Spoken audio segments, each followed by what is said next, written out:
Views expressed on this program are those of the hosts, guests, and callers, and are not necessarily those of this station, its management, or other advertisers. You're listening to Transformation Talk Radio.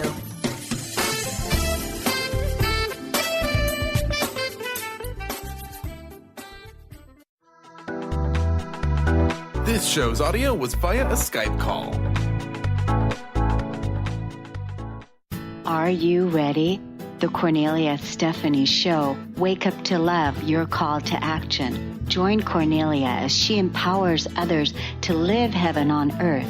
Kornelia teaches listeners how to be the authority over yourself, embracing your inner guru. Feel yourself uplifted into limitless expansion, integrating ease and grace in a changing world. This show will cover topics such as unconditional love, your physical body, how to be in extraordinary relationships, create financial and emotional wealth, embracing entrepreneurship in the new earth.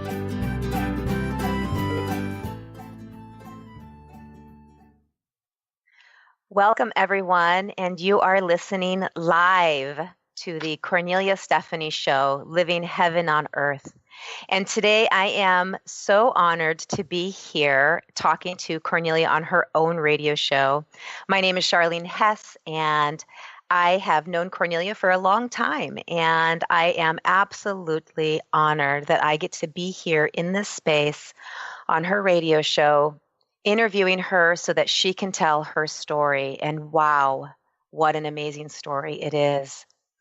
Last week, we were talking about her experience as a child growing up, all of the wounded areas that she had experienced, everything from child abuse to sexual molestation to growing up without a father to having to play the role of the masculine in her family and the feminine, taking care of her mother.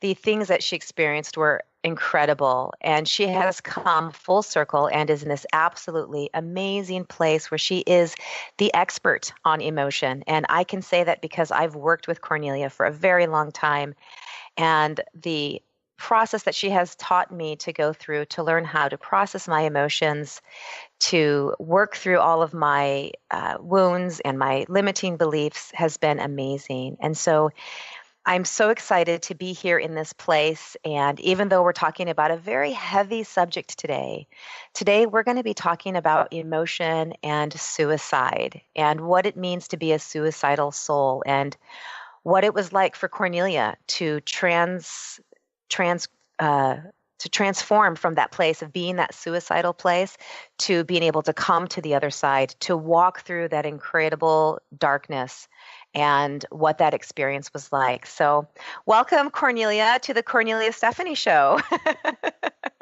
I thank you so much. And thank you, Charlene, for being here and hosting me. This is just amazing, this creation of mine and this co-creation with you to do this and to be a guest on my own show. I must say it's a brilliant creation. I feel so relaxed to be able to allow you to host me and so that I can share my story from a place of where I am today. And, you know, this suicidal topic is very heavy because I have been real sad this morning around telling this story because I don't like talking about it. I don't like talking about it because of the way that I feel about myself today. And it just breaks my heart to believe that I could have, that I almost wasn't here, that I wouldn't be sitting here talking to you today had I not had the intervention that I did and what took place in my life. And so it makes me sad. It made me grieve this morning about feeling this, because now today I can't imagine ever. It's like last week when we were talking about the emotional, when we were talking about the unworthiness. And it's like that morning, I think it was in 2013 when I was meditating, and I was in such a wonderful space of worth and value and honor within myself. And I'm in the meditation, and a tear rolled down my cheek when I had the realization that I cannot imagine that I used to have a thought that was attached to an emotion, that was attached to a belief that I wasn't worthy, that I wasn't good enough, and that I used to make choices based on that. Mm. And at that moment, when that one tear came down my cheek, it was the last bit of that subtle sadness, the subtle energy being released, because it's such a profound realization to have, because the truth is we are absolutely worthy. We are absolutely magnificent beings, fully worthy of love, honor, value, and respect. And that we believe and lived the opposite based on our conditioning. That's what we're talking about here today too. And so now when I'm sitting here thinking about that, the suicidal thing that took place when I was at the darkest place in my life, coming here from Germany. If people didn't listen to the story last week, I came to this country when I was 13 years old, and my mother got married again, and her mission was, like we talked about last week, was to always find a man so that he can help support her, that he can love her and help support her and take care of her children. Because I grew up without a father, and we didn't have any masculine support in the household, if you will. So part of my own process still to this day, and for all the women out there, is releasing the negative energy of the non-support of the masculine, so that we can really feel our own inner masculine coming to the fore and supporting us. But first, we have to release the emotional suppression behind all of that. And so we do that through our experiences and trauma and karmic relationships and all these different things of not having that.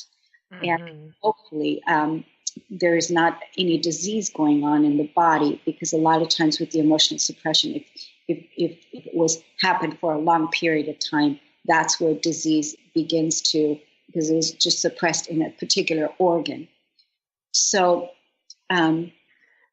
let's pick up from where we were last week, going from a broken inner childhood, experiencing sexual abuse, all of the things that happened to you, not having a childhood. Take us back to how that led you to where you are. So you came to the United States when you were 13. Yeah. Tell us about how you, from that point to where you got to the point where you hit that darkest hour. That was actually a while, because so from the time I was 13 till the time that I was 30. So that was quite a while, and a lot took place during that time.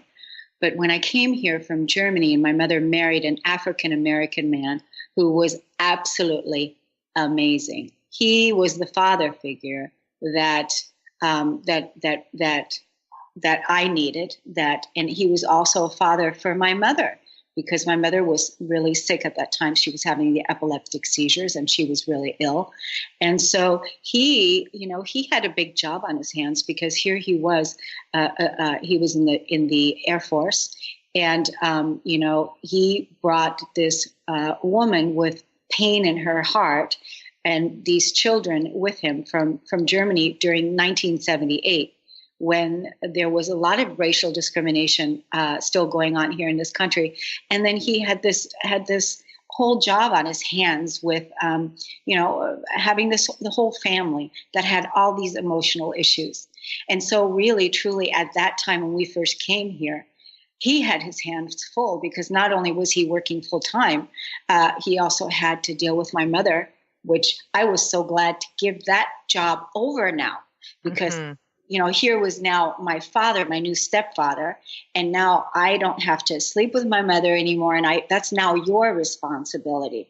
So pretty much then I was focusing. I was supposed to go to school in America, but I couldn't do it.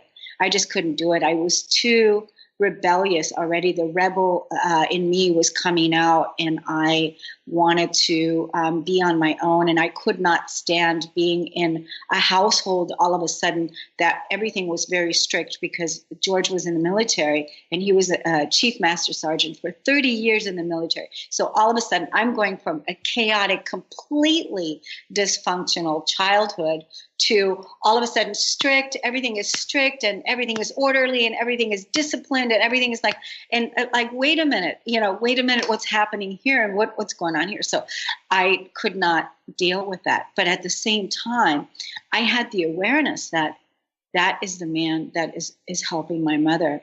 And so I ran away from home. I ran away from home at that time, and I went to Los Angeles and got a job. And, pretty much started working right away. And that's pretty much what I did. And I taught myself how to read and how to write. And I went to work, and I took care of myself. And then about 3 or 4 years later, I ended up going back to the town where my mother and George lived. And then I ended up working there, and I got my own apartment and those kinds of things. And then I met my first love. And when I met my first love, me and him were together. We were together for 13 years.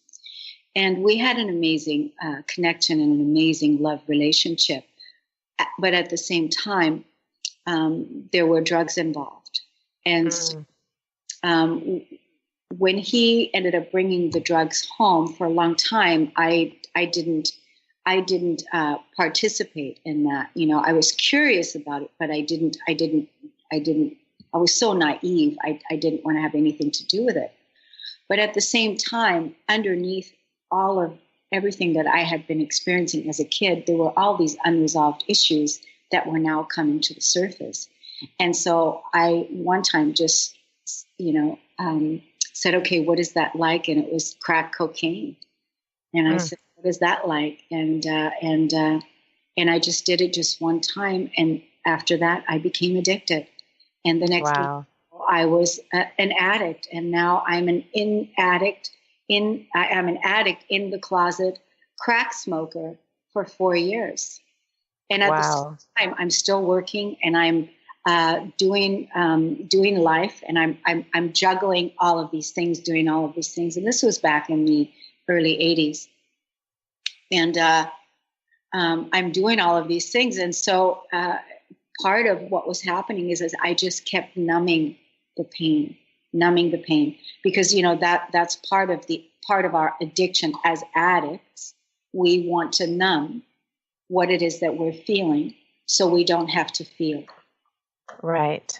And I can imagine that's that place that you take when you go from being the addict and numbing your pain, and how that leads to the experience of coming to that place of wanting to commit suicide because you haven't been able to process those emotions. We're going to take a quick break, and you're listening live to the Kornelia Stephanie Show, Living Heaven on Earth. And today we're talking about emotions and suicide. So when we come back, we'll know a little bit more about how we went from drug addiction to that next piece. So stay tuned, and we'll be right back.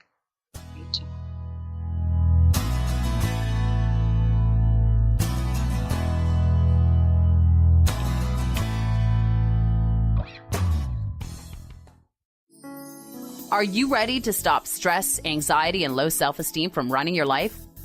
Join award-winning author Dr. Friedemann Schaub for Empowerment Radio and learn breakthrough solutions to switch out of survival mode and approach every day with great ease, joy, and purpose. Tune in the first and third Wednesday at 11 a.m. Pacific to Empowerment Radio with host Dr. Friedemann Schaub on Transformation Talk Radio. Visit thefearandanxietysolution.com to learn more. Knowledge Book Radio with Marge Potasic has a special gift for everyone out there. To receive 3 chapters of the Knowledge Book as a special gift, send your email to mmjp99@gmail.com. That's M as in Mary, JP99 @gmail.com now to receive this fabulous, fabulous gift of the Knowledge Book. Integrate spirituality into your everyday lives on Universe Soul Heart Radio. Tune in each month on Transformation Talk Radio as Kathleen Johnson explores the concept of sensible spirituality, keeping you grounded, connected, and centered on the path to wholeness. Kathleen has dedicated her life to facilitating holistic healing and wholeness in others. Listen to Universe Soul Heart Radio and learn how to flourish, grow, and impact all we do on planet Earth. For more information, go to universesoulheart.net. Choose the new earth on the Kornelia Stephanie Show. Tune in each week on Transformation Talk Radio as Kornelia takes listeners on an odyssey of higher consciousness to inspire, educate, and empower. Kornelia guides people on the path of self-healing, peace, and liberation. The Kornelia Stephanie Show is your catalyst for anchoring heaven on earth on a global scale. For more information, go to KorneliaStephanie.com. What would you do if an angel came into your car and spoke to you while driving on the freeway? Tom Lombrazzo is a city planner, artist, photographer, and author. This happened to him. Join Tom every first Friday of the month at noon Pacific Time on the Kornelia Stephanie Transformational Radio Show. Tom will be sharing his spiritual experiences. Find out more about Tom at www.whenangelstouch.com.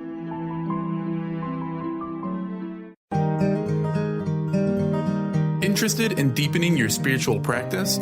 The School for Esoteric Studies offers online training to spiritual seekers from all paths of life and individual coaching. Our courses synthesize Eastern and Western spiritual traditions based on meditation, study, and service applied to everyday life. To learn more about our courses and services, please visit www.esotericstudies.net.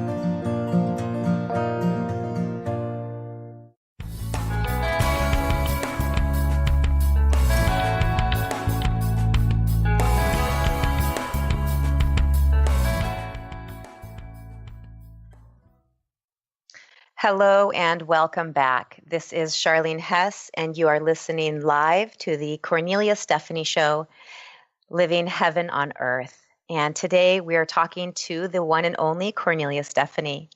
The topic of our show today is a bit of a heavy one. We're talking about suicide and emotions, and what a heavy emotion and what a heavy experience getting to that place of wanting to commit suicide is. And before we went on break, we were talking about drug addiction and Kornelia's experience of when she first had that taste of drugs, that promise of relief, and how it turned into a full-blown addiction very quickly. So as we're coming back to that, Kornelia, can you tell us more about addiction? And as an authority on emotions, and I know that you know a lot about the experience of what is that emotion about? What is addiction about? Can you tell us more about your story as well as what that addiction is? What's the underlying core belief behind addiction? Because it's not just drugs that people get addicted to. We can be addicted to food. We can be addicted to people. We can be addicted to many things. So what is behind addiction? We can be addicted to gambling. We can be addicted to alcohol. We can be addicted to sex. We can be addicted to, it's the addict in our humanity. So I'll speak for the addict in our humanity that is always looking for something to fill that spot of self-hate, loneliness, a lack. I want to say it's a lack of self-love. The opposite of, because really what the addict really wants to do is, rather than grabbing the addiction, whatever the addiction is, if it's gambling, if it's food, if it's sugar, if it's alcohol, if it's marijuana, or whatever it is, it doesn't matter. The addict is looking for something to shift the consciousness of the feeling state. So to get out of the feeling of where they're in. And mm-hmm. So what is it that we really want in that space instead is self-love. Radical self-love. Mm-hmm. So that's part of the addiction. It's part of, we all have the ability to overcome the addict in all of us, and love that part in us that is addicted to all these different things that we've been conditioned by, that are continuously in our environment and faced to consume. Right. What is the core wound behind addiction? Self-hate. It's that unworthiness piece, that not good enough. It's a lack of self-love. It's a lack of self-love. It's, because you're constantly wanting to fill that spot, fill it with something, fill it with something, fill it with something. And so it's a lack of self-love. So if the addicts were to just fill themselves with love, the love that they are, the absolute love that they are, then it can be overcome. And this is part of what I want to tell the listeners today. We're talking about this really heavy subject of suicide, and I've overcome suicide in my own being, to where that is not something that can happen to me again today, because once I have such a great honor and appreciation for the life force. That's why I was so sad today that I had to talk about this, because I can't believe that I would ever harm myself. I can't believe that I would ever disrespect life force energy. And I'm so grateful that I'm still here to be able to say this, to share this story with everybody, because we can overcome suicide. It's people acting on their emotion. That's really what happens. So, for me, what ended up taking place in my own life is that after the drug addiction, I had also, become very successful in business. And I was a regional operations director of a company that I was very successful for 6 years. I became very successful, and then the drug addiction just ended up taking over to the point where I ended up leaving work and ended up just really going into my addiction then full time, kind of thing, because then I couldn't juggle both of those things any longer. And pretty much my first attempt at suicide was I wanted to do an overdose, because I loved smoking crack so much that I could not conceive my life. I couldn't conceive living if I didn't want to be here. I didn't want to be here, didn't want to deal with the pain, because my body was so filled with so much emotional pain from my past that if I was going to stop doing drugs now, I was going to have to deal with it. Okay. And really at that time, that was 25 years ago. No, a lot more than that. I don't remember exactly how long ago that was, but that was a long time ago, where maybe it was 25 years ago, where we weren't there where we are today with help. That the help wasn't available to us where we are today. So that was a huge piece for me. And who was going to be the one that was going to help me get beyond that, and really, so I tried to overdose, at attempts of suicide, because I just didn't want to participate in this life anymore. And I wanted a way out. And when it didn't work, I tried to take in so much drugs, and it didn't work, and I was still here. I realized that I had to make a choice, and that was either I was going to stay addicted to drugs, or I was going to completely shift and completely let go of it and choose life. I made that choice. It was I want to live. That's what I ended up choosing, is that I want to live, because I knew that I couldn't keep going down that destructive path. And so when I chose that I wanted to live, and that's really as simple as it was, and that's how I overcame drug abuse, by choosing not to. And it was hard for a while in the beginning, but I overcame that by choosing that I want to live, right? And then I had all of these emotional issues now coming to the surface, because now I wasn't numbing myself up any longer. So, and at the same time, started becoming successful again in my career. and not knowing how to deal with that success was also another piece for me. Because when you don't feel like you're worthy of success, then you will sabotage it. And that's what I kept on doing. I kept on self-destructing and sabotaging my own success and my own self. So here I was becoming successful again, and then I would sabotage it again. So it was that kind of a cycle. And I had gotten to the point, September 17th of 1993, where I'd gotten to the very darkest part of myself, and where I just did not, I could not go on. I didn't know what was true, and I was really looking for God. I was looking for truth. I was looking for mercy. I was looking for grace. I was looking for love. And all the places I was looking for in the church, or I was trying to find the truth. And I was, I went to the Kingdom Hall, and I studied to become a Jehovah's Witness, and I didn't like that. And then I went, I was born and raised a Catholic. And so I went to all these different places looking for God, looking for answers, looking for the truth. And I could never find where it really resonated as truth for me. And so then I ended up one day in my living room on the floor, hands and knees. And that is when I was at the end of my rope. I wanted out. I did not want to live this life without feeling God, without feeling the truth, without feeling a reason to go on, to have faith and to have trust and to know what it is. And, that was 25 years ago, Wow. So it was a really, really intense time.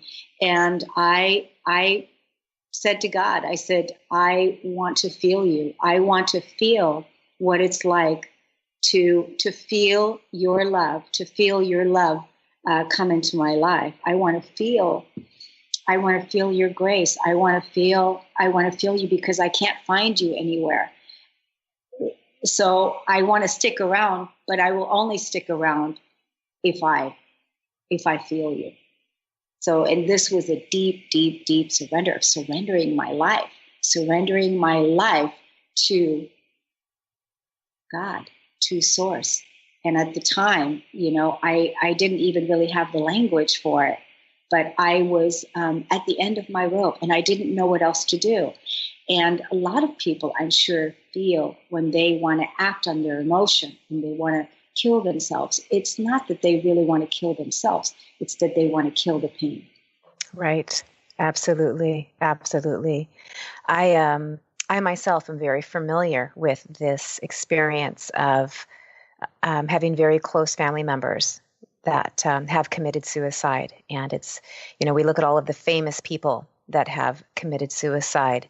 And when you were talking a little bit before about how you were in this place, if you were in a really successful career, you were doing great, yet you still had this gnawing, aching pain deep inside of you. So you switched your addiction from drugs to an addiction of being successful, and how that didn't fill the hole in your heart. And it's interesting, as I've heard you tell this story a couple of times, and I remember the first time I heard it being absolutely shocked, because I see you as this really amazing, bright, vibrant, powerful woman who is helping, hundreds of thousands of people change their lives and step into their wholeness. And when I first heard that story, I was like, what? Like Kornelia? Certainly couldn't be Kornelia, could never have done that. And so your story is so powerful because you made it to the other side, and so many people don't. And I think about, when I was a young child, I learned that my uncle committed suicide, and he was a missionary. He was a missionary doing God's work in Costa Rica and Colombia, and he took his life. And then my brother committed suicide when he was 39 years old. And I have a sister who attempted suicide many, many times, who's no longer with us. And not everybody can come to the other side, to be in that place where you were on your hands and knees crying out to God. I remember when you first told me and you were telling me, let me feel you. I want to feel you. And if I can't feel you, then I'm out. And I remember when you said that to me and how powerful that was. And I remember having that cry in my own heart so many times, where wanting to feel that connection with Source, wanting to feel that connection with God, looking for it in every single church and person and job and situation and love affair and sex and all of the things. And nothing can even come close. Nothing can even come close to that experience of when you finally feel that connection, you realize that connection to yourself. And so I love this story, and I know it's a heavy one, but I want you to share with the listeners the story that I've heard so many times about how that happened. So here you are, you're on your hands and knees, you're crying out, you are ready to completely surrender. I'm out, I'm done. I'm done. I've tried all the things I can think of, and now I'm done. Yeah. So can you share with us how did you get to the other side of that? Well, what happened next? It's exactly what you said. I had gotten to the point where I said, okay, I am really serious, to the point where I don't have anywhere else to go, and I want out. But there was a part of me that wanted to give God the opportunity to show up, right. Show up, right? Like, okay, I'm going to make the space for it.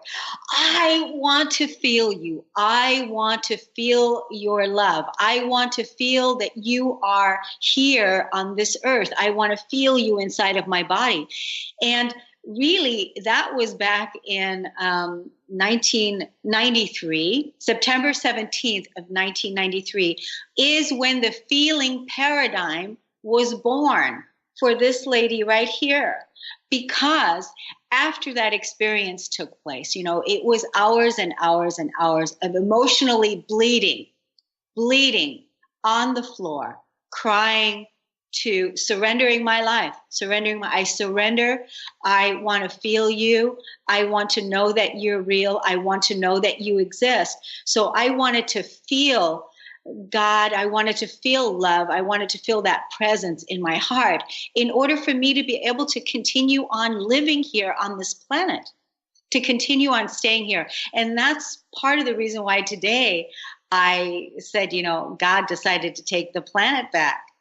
Because the planet was overtaken by all this dark energy and all this negative energy and all these archons and, slimy snakes. And God decided to take the planet back with so many of us light workers, beings who surrendered and called in that light and called in that love. We have to be willing to embody it in our physical body. We have to be able to know what it feels like. And that's why I say God is a feeling. So Source is a feeling, this heaven, state of consciousness, it's heaven on earth is all happening on the inside of your body. And we're releasing the old earth out of our physical body so we can embody the new earth, because we were never born to fit into the old world. We were born to create a new one. Right. And that was also another thing. So here I was, on my hands and knees and begging to feel. And what do you do when you surrender? That was my first time of ever really surrendering. Some people, they surrender a thought, they surrender a belief, they surrender a feeling. I surrendered my life. I surrendered my life. And so what ended up happening is I ended up going into a deep, deep sleep for 2 days.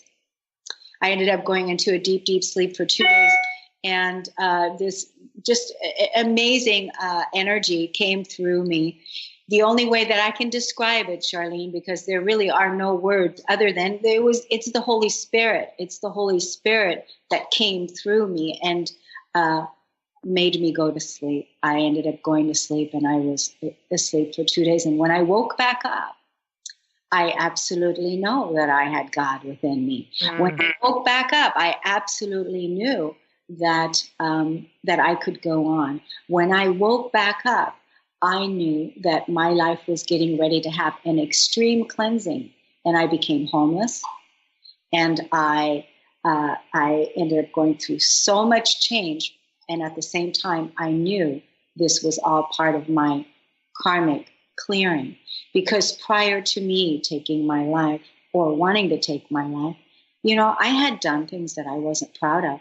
Being a drug addict, what does drug addicts do? They lie, they steal, they cheat, they do all kinds of things. And I got hooked up with a crowd that I wasn't particularly proud of, and I did some things that I had to forgive myself for. Right. And right. So, yeah. Yeah. So the thing that you said earlier that I really want to touch on was that you were talking about how you you came to the realization that God is a feeling, and that living heaven on earth is a feeling, and that's something inside of us. And I think that is incredibly, incredibly profound, because I think many of us are looking for a place, right? We're looking for this physical place. We're looking for this thing. And I think that when you come to that realization that everything is inside of you, it's what we do with our thoughts, and our emotions are what create our thoughts, and our thoughts create our emotions. And it's this cycle.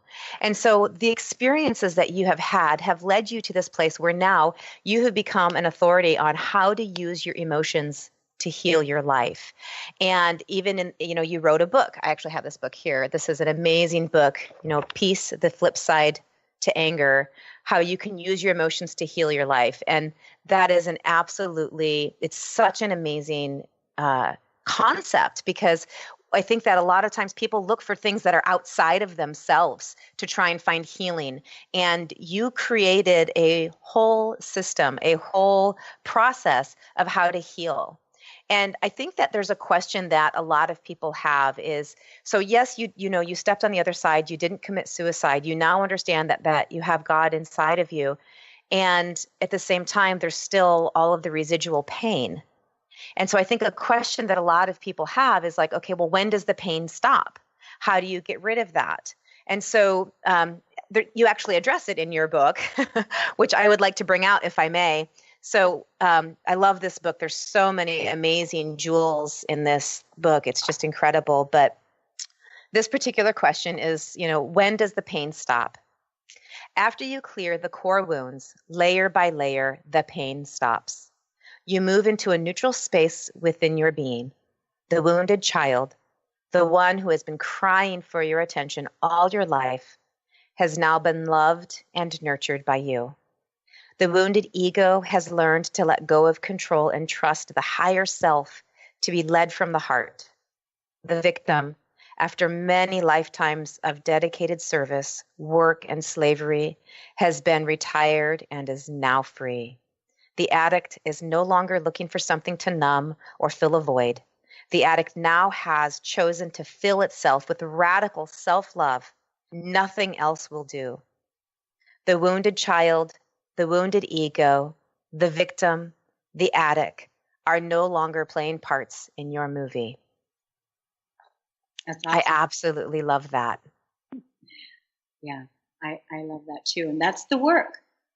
That's the work, because we have the shadow, we have the ego, we have the inner child that we have to love free. Mm-hmm. We have the victim that we have to transcend so that we can step into the empowered God creators that we are. That is the truth. And that's part of the reason why I was so sad today, because just the thought that it could have gone the other way for me. Because again, people act on their emotion.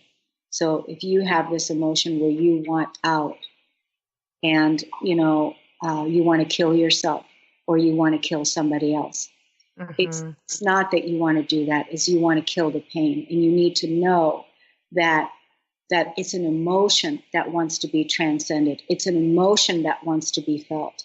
And that's what people are acting upon. And so when people commit suicide, I looked it up this morning, some of the famous people, Robin Williams, Kurt Cobain, Marilyn Monroe, Ernest Hemingway, Vincent van Gogh. These are all geniuses, genius people. And, that's how I feel about myself too. I feel that I'm a genius, and I feel that we're all geniuses. And this is the work that we have to overcome. But the beautiful thing is we can overcome.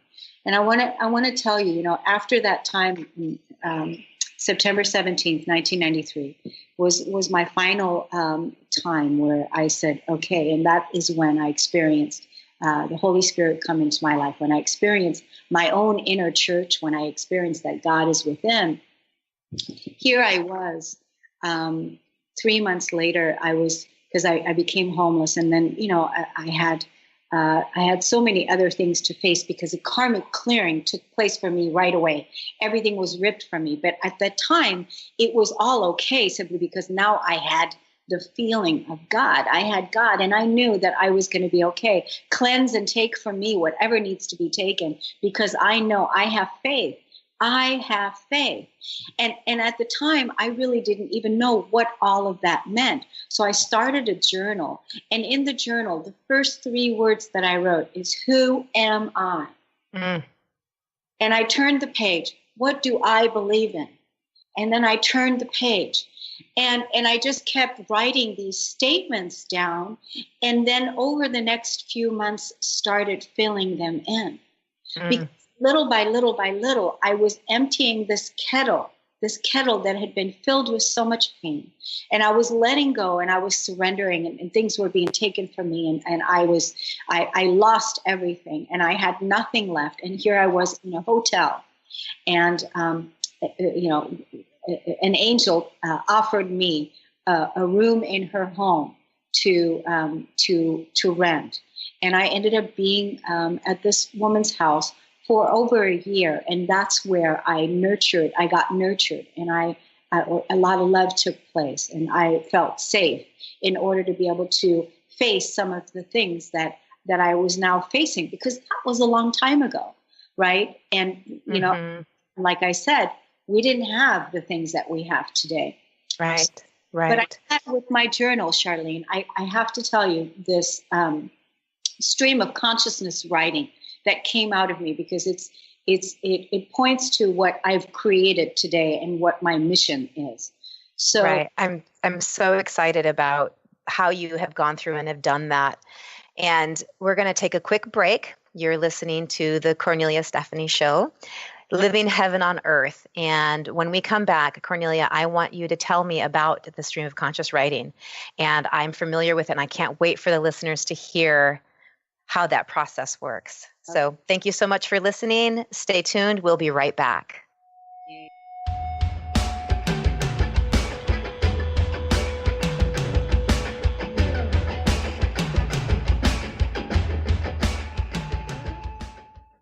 Be you plus live your purpose equals joy. That's the motto of Unstuck Joy with Vicki Todd. Vicki believes you were born with gifts that are meant to make the world brighter. Each show will feature an art visioning journal prompt to help you create your way to soul clarity. If you're ready to get unstuck and create more joy, this show is for you. Tune in the first and third Tuesday at 3 p.m. Pacific on Transformation Talk Radio. For more information, visit VickiWorldArt.com. Tune in to The Jen Royster Show, intuitive guidance to inspire your life, each Thursday at 8 a.m. Pacific and 11 a.m. Eastern on TransformationTalkRadio.com. This amazing show is an inspirational hour that will take you on an epic metaphysical journey to discover the spiritual approach to life's greatest challenges. Dr. Jen is an internationally known intuitive counselor, spiritual teacher, and energy healer. Call in for intuitive readings and visit JenRoyster.com for more information. Gain powerful insight and practical tools to support you on your spiritual journey. Access your higher self and tune in every second and fourth Thursday at 12 p.m. Pacific to A Life Untethered with Andrew Martin and now co-host Jeremy Nudell. Walking the Path of Freedom.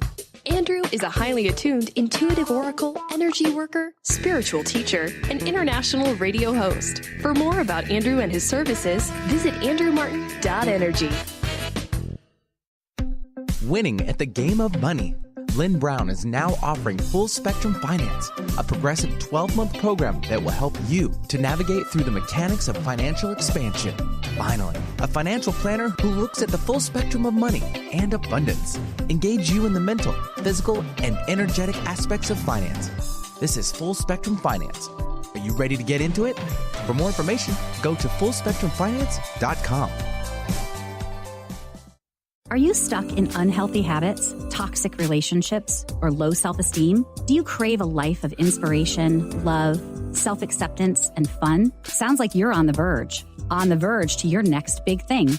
Join Laura Richer, host of On the Verge Radio, helping you use your breakdown for a breakthrough, overcome life's greatest challenges, and live the life you want and deserve. Tune in each month on Transformation Talk Radio or visit SeattleHealingHypnosis.com for more information.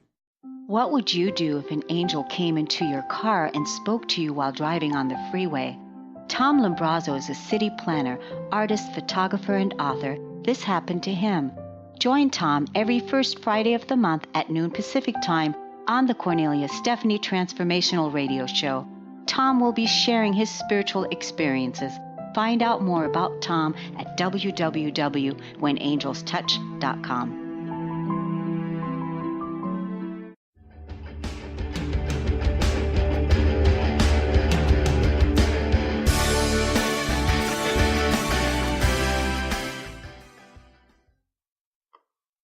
And welcome back. You are listening live to the Kornelia Stephanie Show, Living Heaven on Earth. I am Charlene Hess, and I am the guest host here interviewing Kornelia Stephanie on her own show. And before we left for break, we were talking about the stream of consciousness writing that happened for her when she came on the other side. And I'm hoping that's going to lead into how she came to the place of where she, got the information to write her book. This is an amazing book. You can get her book on Amazon. It is Peace, the Flip Side to Anger. And in here, you can hear all about all of the extra details about Kornelia's experience of how she came through the emotions, processing through addiction, how she overcame all of the things that she has, and even to the point of where she overcame the thought and the feeling of wanting to commit suicide. So many people have surrendered to that place and they didn't get to make it on the other side. And yet here we are with Kornelia creating this amazing work that she has, being here live on the radio show for all of us to listen to, because the work that she's done and the experience that she has is what's helping other people. And so welcome back, Kornelia. And before we left, we were talking about the stream of consciousness writing that happens. And I hated to cut you off. So hopefully we can tap back into that and you can tell us more about that. Oh, yes. Thank you so much, Charlene. I just want to say that one of the most important things that people can do is sit down with a piece of paper and write down, who am I? That right there is one of the most profound experiences to journal. Because we're continuously attached to an identity that we think that we have. And in our awakening ascension journey, we're continuously faced with letting go of stories of our identity that are continuously changing, and then we reinvent ourselves and we give birth to ourselves time and time again. And so it's a profound tool that you can use to find out who you are by asking the question, who am I? And also by asking the question, who is God? Who is Source? Where are you in my life? Where are you in my body? How can I get intimate with you? How can I find you? I want to communicate with you. I want to talk to you. I want to feel you. I want to love you. I want to know you. Those are ways for anyone to have an intimate relationship with the truth of who they are. Right. So back to 3 months after September 17th of 1993, I'm sitting in this room and I just had my journal and I started writing in the back of my journal. And at the time, I mean, I'm a writer today, but back then I wasn't a writer. So this is what came. Guilty myself before I surrendered and begged for a miracle to happen. I used to live my life as most people do now, as if there are no principles or truths to follow. Doubts and frustrations and despair saturate our minds, and we turn to kinky substitutions in a vain attempt to find meaning in life. Drugs, sex, much of the restless activity that we pursue in a frantic effort to keep one step ahead of emptiness and loneliness. What the world needs desperately. We don't need logical arguments to convince us on how to live our lives and be happy in everything we do. I believe it's possible. Miracle workers need it to demonstrate and be living examples in vivid color of all races, flesh and blood people who radiate harmony in all aspects of their lives. My wish is to make the world a better place. That's my purpose and reason for living this life. God's will sent me and sent the Holy Spirit to control my daily life. I am a new leader for our children in this world. And my wish is to team up with other gifted individuals who are controlled by the Spirit to save the earth. I have the answer, the greatest weapon of all, and the guts and desire to take on the biggest job that everyone believes is too big for anyone. Of course, that's exactly what inspires me and drives me crazy, to prove that miracles really do happen. It has been said that the cure and the ills and the crimes of humanity lie in one word, which is love. And it is the divine vitality that produces and restores life to each and every one of us. It gives the power of working miracles, if we will. So that was a stream of consciousness writing 3 months after my experience. Wow. That was 25 years ago. That was 25 years ago. And now I want you to look at all of the miracle workers that are out there that are absolutely conscious, absolutely awake, absolutely working miracles in their life. Love is overtaking the planet, and that's what we're here to do. Miracle workers to save the earth. Love is what it is, because love is the piece of what it is that we have been denying ourselves. Love is who we are. Right. So, Kornelia, I am sure that there are people that are listening to this show and people that are going to be listening to this show in the future, because it is going to be recorded and there will be a way for people to listen to the podcast. What do you want to say to the people that are out there right now that are in that depths of despair and they don't see a way out to see the love that you're talking about, the love being the answer? We've got just a few minutes left in the show. And so if you could just maybe touch on just what do people do when they're in that place? What do you want to tell people who are deep in depression? What do you want to tell people who are in that place that they are wanting to commit suicide in this very time of their life? The main thing is don't act on those feelings. Don't act on those feelings. All that really needs to happen is for you to decide that you want to live and that you want to get beyond this and to make that choice. And invite love, invite God, invite light, invite yourself in. And because the point is that you can overcome this. It's not that you want to harm yourself. What it is that you want is you want to get rid of the feelings that you have. And part of the way to do that is to really feel the grief, is to feel the sadness, to cry, to release that energy, to dive deeply into the feeling of all of those. Contact people that you know, call somebody, but don't act on the emotion and harm yourself or harm somebody else, because that is not at all the way to go. There is a way out, and the way out is sometimes is asking for help. And you can absolutely overcome this, and you can absolutely get beyond this. And there isn't anything in the world that you could have done that you can't move beyond. Wow, that is profound. Thank you so much, Kornelia. And we are nearing the end, and I just want to remind you again, you're listening live to the Kornelia Stephanie Show, Living Heaven on Earth.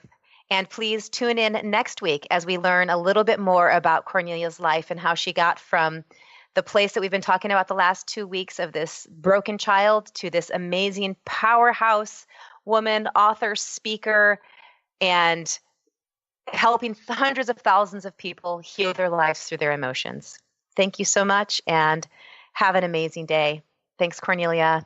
Thanks, Charlene. Thank you. You've been listening to the Kornelia Stephanie Show, Wake Up to Love, your call to action. Tune in each week on Transformation Talk Radio. Kornelia's joy is to engage others in practical ways, showing us how to live in the new earth in harmony with our true nature. For more information on Kornelia and her extraordinary work, or to listen to past shows, go to her website at KorneliaStephanie.com.